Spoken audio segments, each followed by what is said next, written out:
What is going on, guys? This is Induced Rhino here, back for another tasty commentary in Forza Motorsport 6. So, yes, I know, this is the second part of the Logitech G car pack review, and sorry it's been a bit delayed, or very delayed actually. I've uploaded the first part 5 days ago, and the first part was uploaded like 6 days after the car pack. So sorry this is delayed, and I'm planning on making one more video based on this car pack. And then I'll go make the other videos and the video on the other car pack. And also, very important update video coming soon. I'll tell you more about that later. So, here we are, the second part of the Logitech G car pack. And here we have the 1939 Mercedes-Benz W154. So, this thing is just literally a monster. And for 1939, just more than a monster. It's still a monster today, and for 1939, I can't even say the word. So the way this looks, and the color of it, just really think, because this is made in Germany, and it was made during World War II. This is definitely has the looks from a fighter plane. So let's take a look at the specs. So we got a whopping speed of 8.1. That is just a heck of a lot speed for 1939. No, for today's standard, that's incredibly fast. And for 1939, someone mental would have made this car for that. We got a handling of 4.7, so the handling is where it gets a bit on the downside, because if the handling is quite a bit less than speed, it may spin out a little bit. But anyway, we still got to, again, have a really good acceleration, 8.3, so both the acceleration and speed are incredibly brilliant in this car. And again, the braking 4.3, so the braking and handling they hadn't really nailed yet, but they had already nailed the speed and acceleration. Gee, if only they did that to all the other race cars today. Couldn't we go back to the good old days? But anyway, let's take a look at the other specs. So we got 483 horsepower, so for that speed you'd expect about 500 horsepower, but it's close enough. Yeah, it's good enough. 483 horsepower, that's still really good. 361 pound-foot of torque, so that's pretty good as well. Sorry, not either as well. Got 2,680 pounds, so it's actually a little bit heavier than it looks. But I guess that's normal because of this monstrous V12 you get in this car, and it's just hadn't really got the hang of making really light cars. So I guess that's good. And we got 50%, so exactly half of that weight on the front.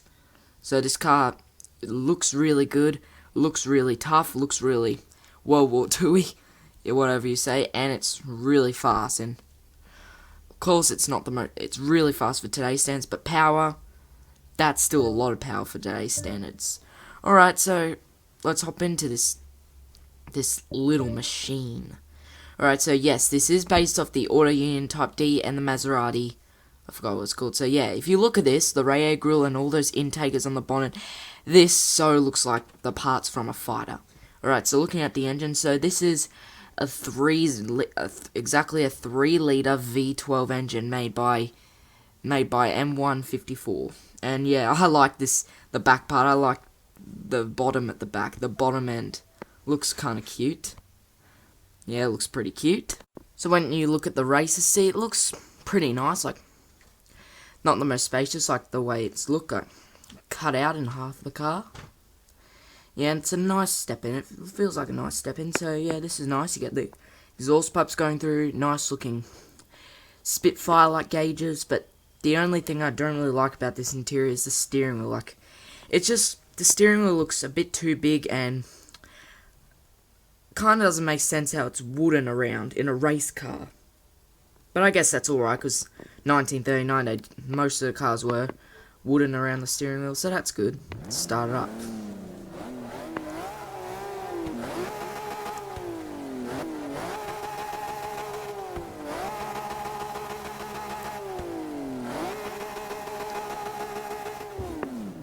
That sounds so monstrous, and it doesn't even have that old retro sound in it. It sounds quite modern to me, like not old-fashioned at all. It just sounds like a normal modern V12. Okay, so what track are we going to go on? Yeah, we're going to go on Hockenheim. No. Long way. No.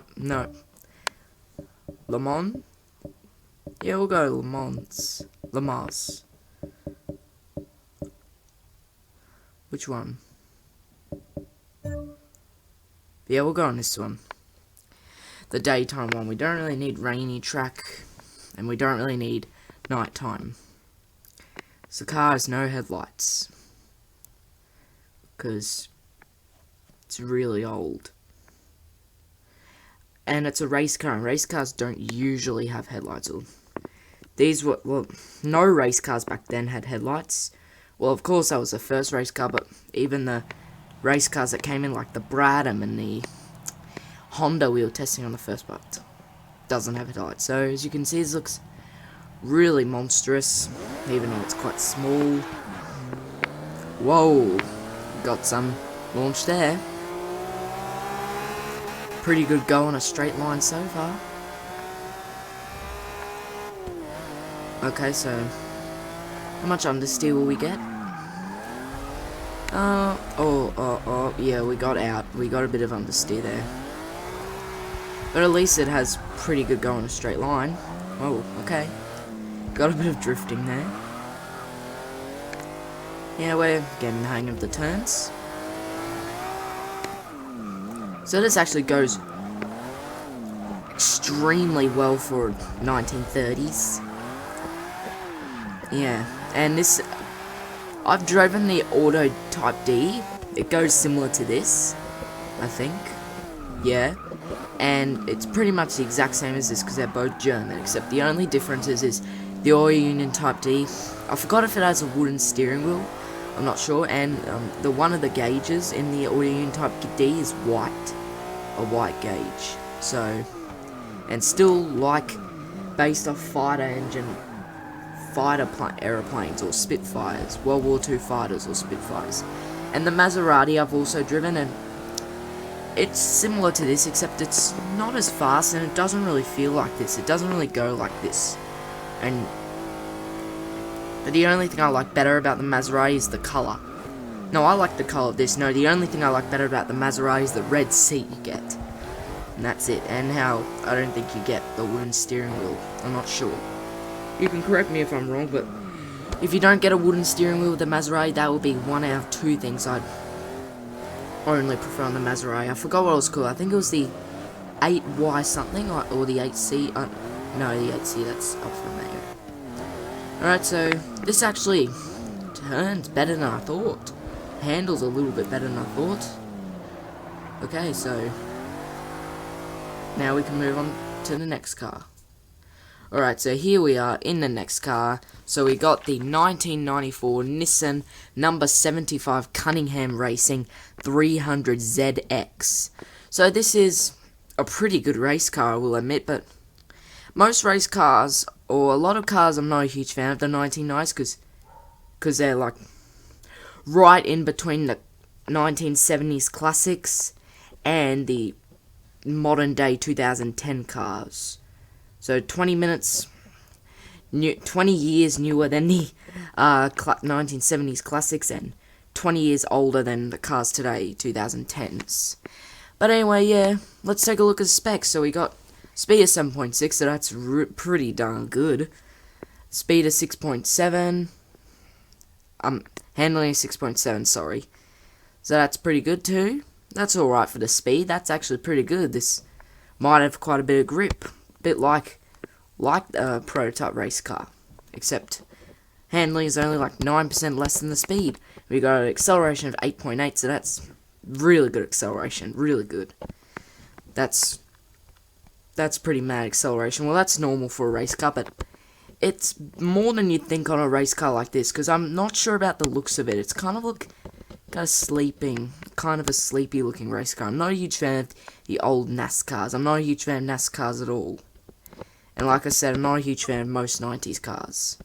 And so we got 780 horsepower, so that is a big amount of horsepower, a huge amount of horsepower, but maybe it's a bit too much power for a car like this. I was expecting about 500 horsepower from this, and I was expecting that much horsepower on the Caparo T1, or the Toyota Rebellion Racing, which we're gonna look at next. But it's good. It's 600 pound-foot of torque, so that's pretty good too. Maybe a little too much too, but it's about 180 less torque than power. 2,700 pounds, so it's a little bit lighter than it looks like. I was expecting this to be 3,000. No, it's alright. It's... You can call me crazy if I'm wrong that this looks that this is heavy, lighter than it looks. I don't know. And we got 55% of that weight on the front. Alright? So let's hop into it. Alright, so as I was saying, yeah, this is a bit of a sleeper looking car at the front, because I like the stickers. It's just those headlights. Those headlights I don't really like. I don't like how they're like literally flat on the car, flat on the bonnet.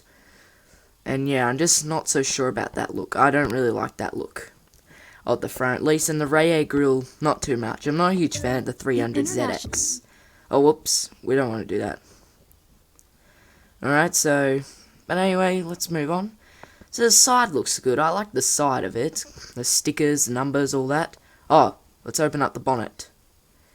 Okay, so... Here's our engine, so... The engine you get is a, well, obviously a V8. I'm not sure what type of V8, because I haven't really done a lot of research on this car. But I gotta say, the engine does look pretty good. I like the blue, I like the engine base, just not a fan of the look of the bonnet. Yeah, I don't like the look of those headlights. And I just, found out that, I just realized this car is not a NASCAR, I'm sorry.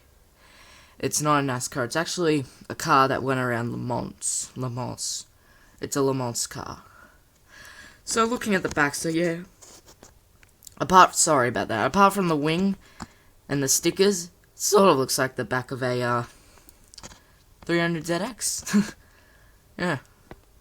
But why would they pick the 300ZX to become a race car? Why couldn't they just pick the Skyline or the Silvia?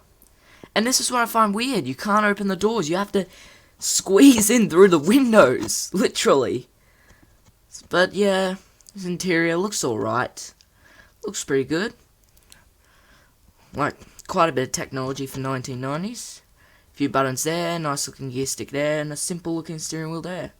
And of course you got that dashboard up there, just like on every single race car like this you see. Including the prototype race cars. And the Le Mans cars. Okay, let's start up.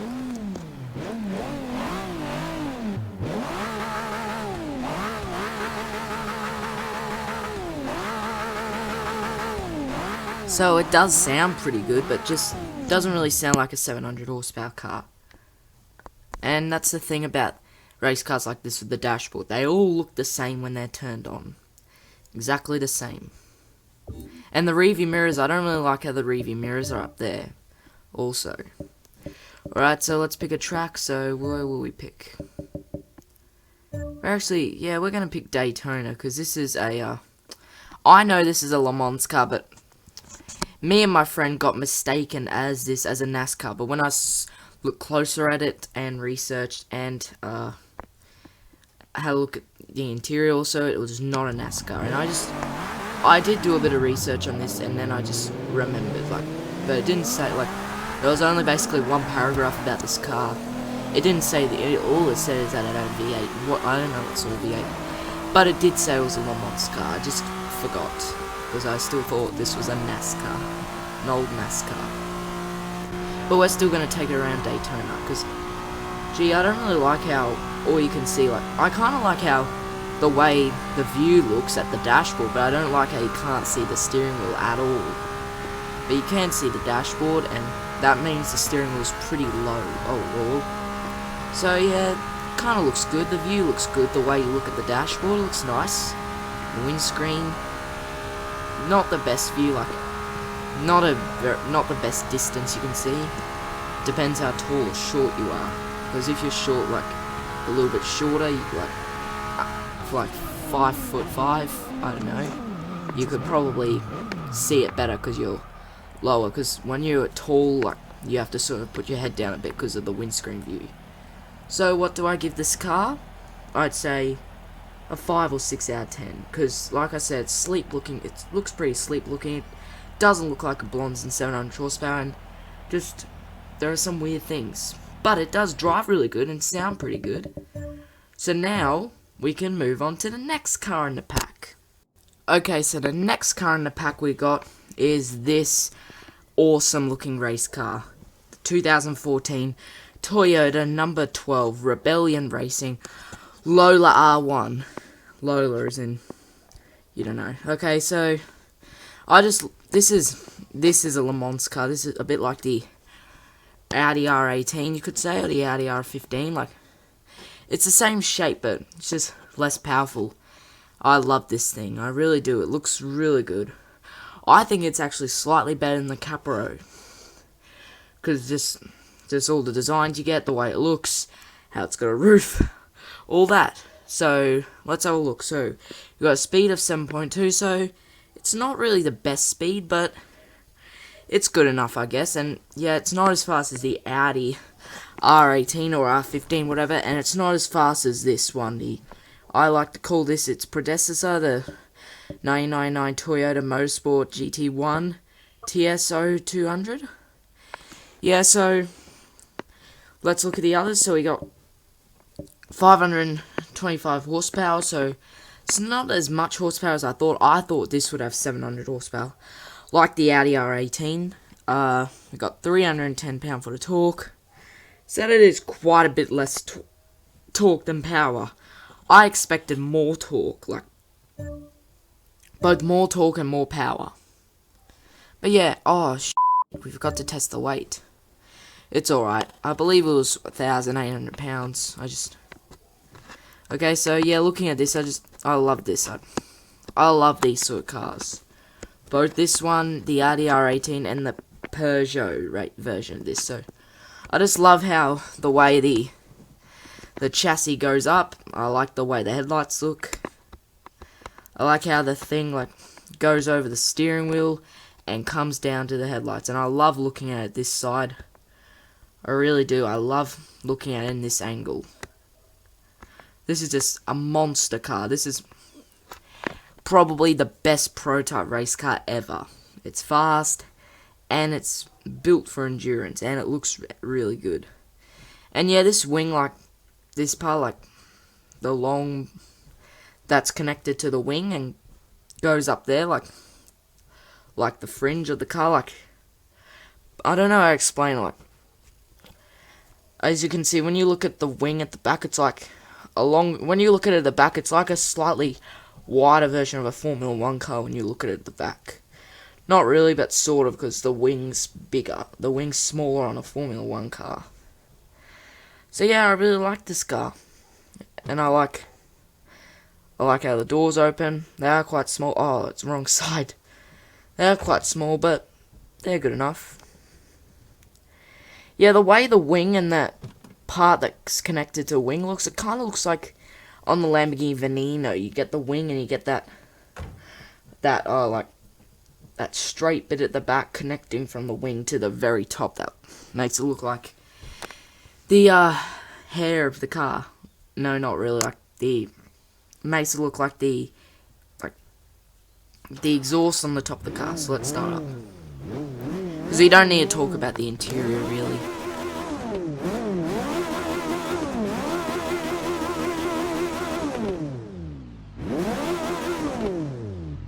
Proper race car noise there, and really 500 or 600 horsepower there. Alright, so opening the door. And I'm just not so sure about that yellow part on the doors. It's the only thing I'm not so sure about. So we're gonna go on a Brands Hatch. Smaller track, or the medium track I should say. And we'll see how this drives. See if it drives just as good or just as bad. Yeah, just as well. The Capro T1 drove alright, but it drove a tiny bit not as good as I thought. So yeah, I love looking at it on this angle. I love looking at it from the side, so you get, and I love looking at the front too. Everywhere this car looks so good. so peachy. Yeah, that's the word. So peachy. As in really nice, really good, really tough. So just like the Capra, we have quite a bit of acceleration there. Oh, lots of grip there on that turn. Oh, are you kidding me? Oh, alright, excuse my language. So, we're drifting a bit. We're side sweeping a bit. It's alright. Okay, so let's see if we can do this turn without spinning out again. Oh no, that's not the corner, sorry, I'm just looking at the map wrong. But this grips really well, just like the Caparo. Maybe even slightly better. Well, I'd probably like to see how the Caparo would drive around this track, if it would do as good. But I think this looks better than the Caparo.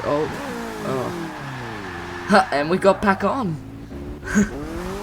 So that's the thing about, yeah, and I like this interior. I like the steering wheel look, and I like the way the dashboard looks when it turns on.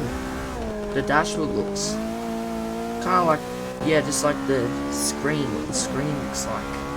I like the buttons, similar to an Indy car or a Formula 1 car. When you get the buttons on the steering wheel. Oh, sorry about that.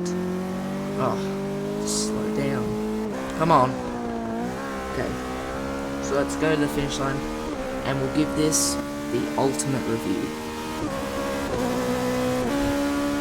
Alright, so stop right there, so not bad braking. So what am I going to give this? I'd say this deserves an 8 or 9 out of 10, because this looks really good, really fast, really powerful, really grippy, and really good go. And this looks very tough and very monstrous. I don't know how I can explain the look, because I kind of like the body part, how it goes from the center of the wing to like the very top of the car, like the very top kind of looks like, yeah, that if you can see in the very middle of the top part, kind of looks like an exhaust pipe up there, like an exhaust pipe ending up there. I don't know how to explain it, but this is a really good car. I love this car. Just as good as the Audi R18, even though it's a lot less powerful, even though it's less powerful and has a lot less torque. So now let's move on to the next and final car. And the next and final car in the pack is probably more of an acquired car compared to all the others, which is a sleeper car. The 1967 Volvo 123 GT. So, I'm going to be completely honest with you. When I saw the trailer to the car pack, I loved every single car, including the Cadillac, except for this, because this one I was like, nah, don't really care about this one. Just because I was just looking at all the other cars, didn't really care about this one. But this one, the 850R, because I said I'm not a huge fan of old Volvos, I hate them, and I hate the old Volvo sedans, but the Volvo 850R is probably the only old Volvo I like. The old Volvo wagons I prefer than the old Volvo sedans, and the 850R is awesome. So let's take a look at the specs. So we got a speed of 4.1, so that's normal for a sleeper car like this. Handling at 3.6, so with a slow car, the handling is only a little bit under the speed, so we shouldn't, of course, because it's slow, shouldn't expect any spin outs. And we got acceleration of 5.0, so that's not bad for a sleeper car, I guess. Still not as much as the 850R, but still. So we got 115 horsepower, so that is okay. I guess maybe I expected like 90 horsepower, I actually kind of expected, but that's like 25 more I expected. 112 pound for a torque, so the power and torque are about the same, and I like cars that have that. 2,515 pounds, so decent amount of weight, I guess. And we have 54% of that weight on the front. So yeah, like I said, I didn't really care about this car when I saw it in the trailer. After seeing all the other ones, I was just like, put my head down at it. But now we're going to see how it really goes, and how it really, because I don't really like the looks of it, but just want to see how it drives. And yes, I might do a video on this one, yeah. I might do a video on either this car, because I'm not going to do a drift build on the Cadillac, on the limo, because there are already a lot of those out there. And the Infiniti Q60, it'll be either that one or this one. It'll be either a drift build on the Q60 or a sleeper car build or a sleeper car speed build on this one, whatever. Alright, so yeah, I don't really like the look of the front. It kind of looks a bit, sleek looking, of course. Well, that's normal because it's a sleek car, but I don't really like the look of the rear grille. I don't like the look of those rearview mirrors because they're so thin, and don't really like the position they're on. I don't like when rearview mirrors have it on that position. Yeah, the headlights look alright, I guess. I don't really like that. Okay, so let's open the engine. So we got a pretty decent engine base. I'll give it that. So the engine is just a I forgot what it was. I believe it's a B18 or B20 4-cylinder engine, yeah. This car is also, as well as being called the 123 GT, it's also known as the Amazon, the Volvo Amazon, and maybe that's where the company Amazon got the name from. Unlikely though, so I do like the look of the rims, they do look nice, but common for a sleeper car. I like the back window, at the back, it just, because I like how it's curved, it looks nice. Kind of reminds me of the back window of an E-Type. And the boot, so when you open the boot, not a real lot of space, so this was a family car, but to put all your stuff in, I don't think so. But yeah, the tail lights look nice and simple. I like how they're like at the very back of the like it's just the body part, like I don't know what you call it, like it's a curve that goes from the back and just goes through the door and to the front on the same part, and starts off at the headlights and goes to the tail lights. So looking at the cabin of the interior, looks nice, I gotta say. Like pretty much like the interiors of 1960s cars sometimes just look pretty much the same. So let's listen to it.